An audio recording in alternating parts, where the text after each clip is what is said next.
So I'm going to put this up as an unedited clip, but it can also be a part of my longer video of cleaning out all my stuff. Because we took 2 loads of stuff out of here, and I've gotten rid of a storage unit, and this storage unit is pretty much empty of my things. It's just my mother's things in here. And, you know, this trip has been an absolute payday. It's been a payoff, too, because I sold my arcade machines that I've had for 10 years, sold them to a good friend. I'm selling my parking meter from Hillsborough to a good friend.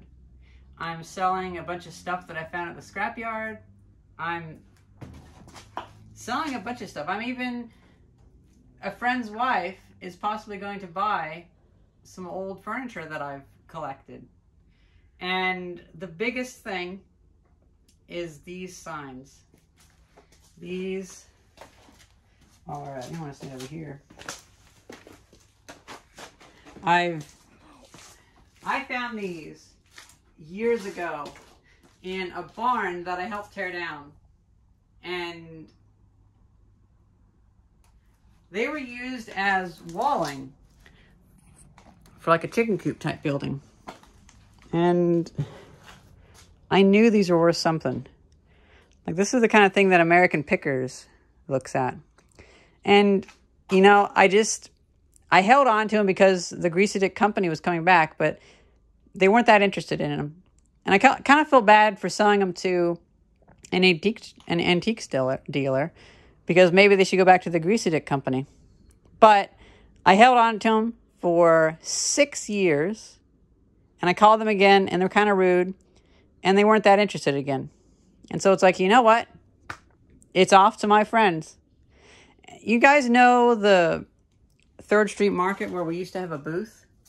Well, I recall the husband of the couple that owns it. I recall him saying that he was interested in beer memorabilia. You're going to be out there so the light's better. And, you know, I talked to him about these signs in 2017. And he was like, oh, yeah, I'd be kind of interested, yeah. Because he's like a really soft-spoken, reserved guy. And so I kept that in the back of my mind. And I've had so many offers for these signs, so I knew they were worth something. And, you know, it got stuck in my head where it's like $2,000. I know I can make more than $1,000, and I might be able to make $2,000.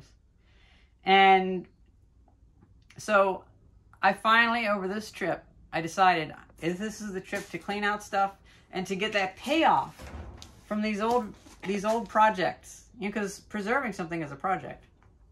And we settled on $1,400 for the 2 signs, and I feel really good. The guy was so nice. I could tell, like, usually it's me buying things, and I didn't want to, I went down to $1,500, and then I went down to $1,400, but then I didn't want to budge. And I even offered to hold it for a few months for him, but he was so nice. You could see the agony in his face, because he was like, oh, they're cool, they're really cool. And I felt kind of bad, because, you know, like, if I had all sorts of stuff like this, I'd love to give it away, but it's a business. And this trip, we're going to come back with $2,000 from all the stuff I've sold. A lot of it is stuff that I worked to get it for free, effectively, but I worked for it. This was my payment. Like, I worked for like an entire week and a half helping them tear down that barn, and I got this stuff. And so this is like a belated payment. Back then in 2017, I thought I could, you want to scoot back a little bit and go into one-time zoom? Because you can see the sign maybe. Back in 2017, I was thinking I'd be lucky if I got $500 for each sign. But I ended up getting $700 for each sign. So this is an asset. This is a piece of inventory that has aged really well. And I'm glad I made this crate for it. Because now, like, he's going to come. Like, he already gave me the check. I haven't cashed it yet, but just out of niceness, because I don't want to cash it until he comes and gets it.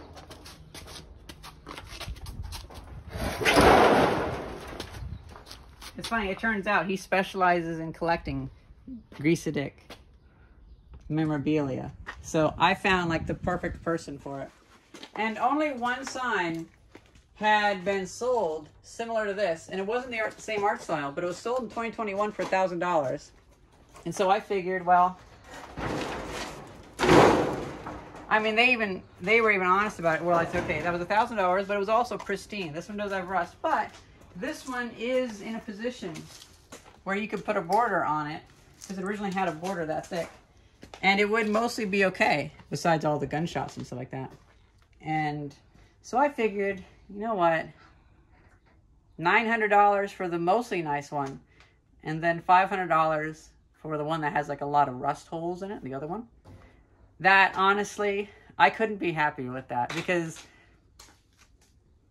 that's a lot. That's not a resale, like a middleman sale. That's end user sale, because, you know, I mean, I didn't know if maybe they were going to want to resell it or something like that and make money off of it, but no, they want it for themselves. So I actually got the full value for it. And there's it just feels good, because now what I've done is I've gotten rid of that storage unit, and if they come and pick this up today, I'm going to get rid of this storage unit, and that'll save us $75 a month, because I split this with my mother. And then she can figure out what she wants to do, donate or whatever, her stuff. But that's $75 a month, and I'm not going to be paying anymore. And I know you could say that I lost that money that I'm getting from this and that, but the YouTube channel was paying for it, and I didn't have rent I had to pay. So I also had a lot more stuff in here, and now I have the workshop. Now I don't need this space. So it wasn't like, you know, we spend money on a lot of things in life, and so it works out.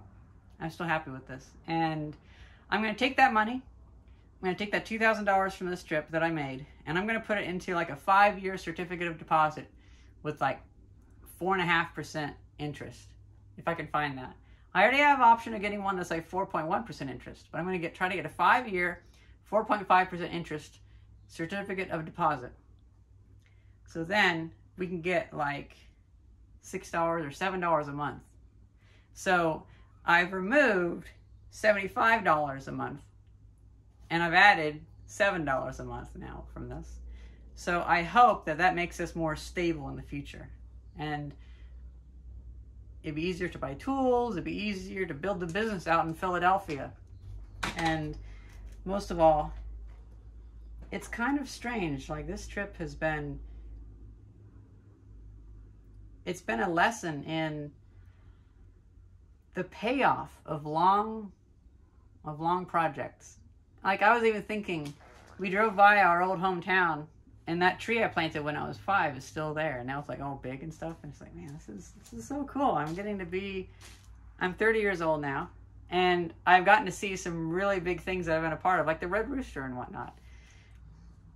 It just feels cool. It feels like even though we only live 80 years, and even though we only get to control the world through our hands, we don't have like mind powers or anything like that, we can still do quite a lot. And I'm really excited for that, because, you know, we've been in Philadelphia for 1.5 years without me coming back here, really. About a year. And I was doing a good job of building my business, but I was too in it. I needed a break from it to gain a better perspective. And I have a lot of confidence that as long as I don't do too much work and kill myself on accident from like just exertion, we should have some pretty good projects coming out.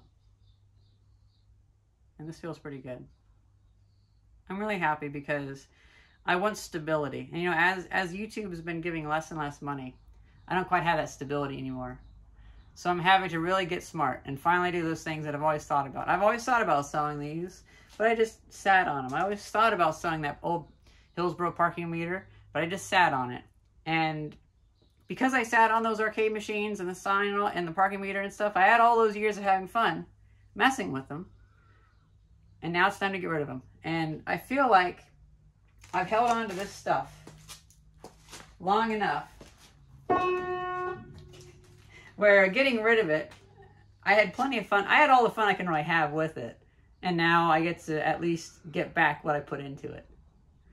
And like this thing will be taken apart and I'm going to make a bookshelf out of all the wood from this. And then I'm going to keep all of the mechanical bits. And I'm going to keep as much as I can from that. But unfortunately, they were going to scrap this piano. And I'm going to find a new use for it. Because there's too many pianos out there, unfortunately. I don't know. I just, let's go out. I hope you guys appreciate how much, like a difference this has been. Oh yeah, the rope. Because this is, I mean, what would you say? What would I say? Yeah. Like in regards to just everything? Yeah. Big difference. I mean, when we first came in here, I don't know, there was like no space. Mm-hmm. Like, to be honest, I was really overwhelmed. Yeah. How you were going to get all this done. Yeah. And also just like about life in general. Like, I feel like I've been able to streamline our life quite a bit because I had a lot of unfinished projects, and I still do, of course. Yeah. I don't want to have no unfinished projects though. Well, yeah. Because then I won't have anything to do. Exactly. But I feel like I've been able to. I didn't realize I had all these projects so close to fruition. Right.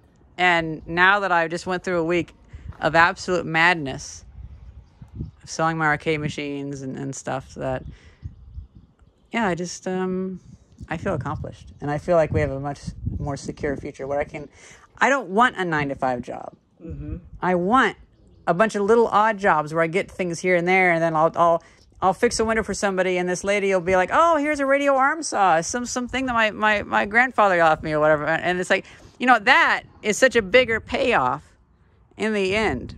And helping that guy for free tear down that barn to get all this stuff, to get 3 trailer loads, 2 big trailer loads, 3 normal trailer loads of stuff. That was such a good story. Because it's not even about money, it's about a story.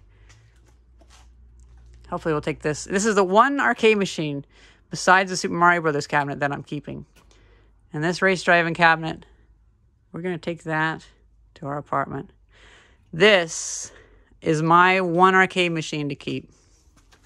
It's my one arcade machine to keep. That's pretty much it for this video. That'll be out by itself. And then also this will be the end for the, whenever I actually do the edited video of going through it all. And yep. Bill helped us a ton. Yeah. And that's pretty much it. I feel a lot better about this. I feel like in many ways I have pretty much gotten rid of a lot of the hoarding remnants from the past, because there's only like 3 things left besides those signs in there. Yep. That's mine. Good. I hope you guys enjoyed this video, and thank you very much for watching. See ya. I lost my voice. It's hot out here, okay? It's damn hot. This is a nice foam core board. I think a printing press came with this. Whenever Bass Mall got that printing press, that, yeah, something like that.